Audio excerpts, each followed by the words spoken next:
All right, we're going to give you a live look here at the Newport Pell Bridge. Right now, bridges remain closed in accordance with a statewide travel ban. Kayla Fish has been covering Aquidneck Island for us, where weather conditions are improving, but the road conditions are still bad, especially those side streets. She joins us now live with more. Kayla? Yeah, that's right, Shannon and Mike. And it's those road conditions, which is one of the main reasons for the travel ban that remains in effect really throughout the state. Now, many of the main roads here in Middletown, like West Main Road here behind me, are passable at this hour, a big improvement from earlier, but it's those side streets that continue to cause problems.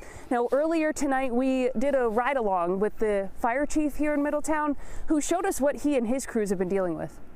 Stay home, stay off the roads, enjoy the storm from home is what we want everybody to do. Middletown Fire Chief Rob McCall has been on the clock since Sunday morning. We began with the meetings and the prep and the opening of the shelter and everything else. Once the snow and the wind hit, they shifted to response mode.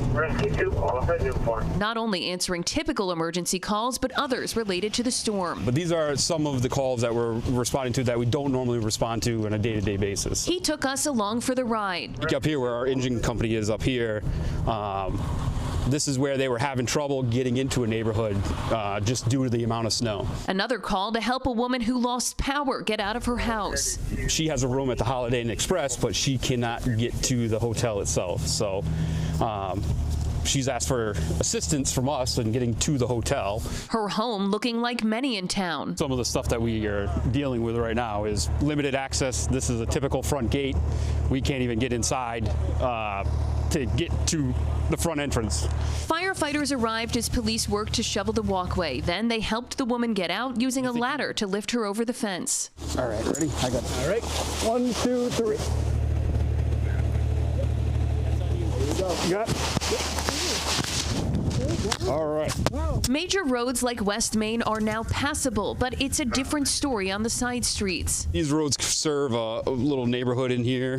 You can see it's almost impassable. Some looking untreated with drifts down the middle. Our Public Works, all of them have been out working since yesterday as well, and it's not any fault of theirs. They're just trying to keep up with what's coming down. Now, Chief McCall also told me that he and his crews have been helping to run that emergency shelter at Gaudet Middle School, helping people keep warm, giving them something to eat, also giving them a chance to charge some of their devices if they lost power. Many of the people who are there, he said, have lost power. Just down the road here is where that power outage is affecting thousands of people here in Middletown. At last check, the fire chief told me about 40 people are utilizing that shelter that serves all of Aquidneck Island, including Portsmouth, Newport, and also parts of Tiverton and Jamestown as well. That's the latest live here in Middletown. I'm Kayla Fish, 12 News.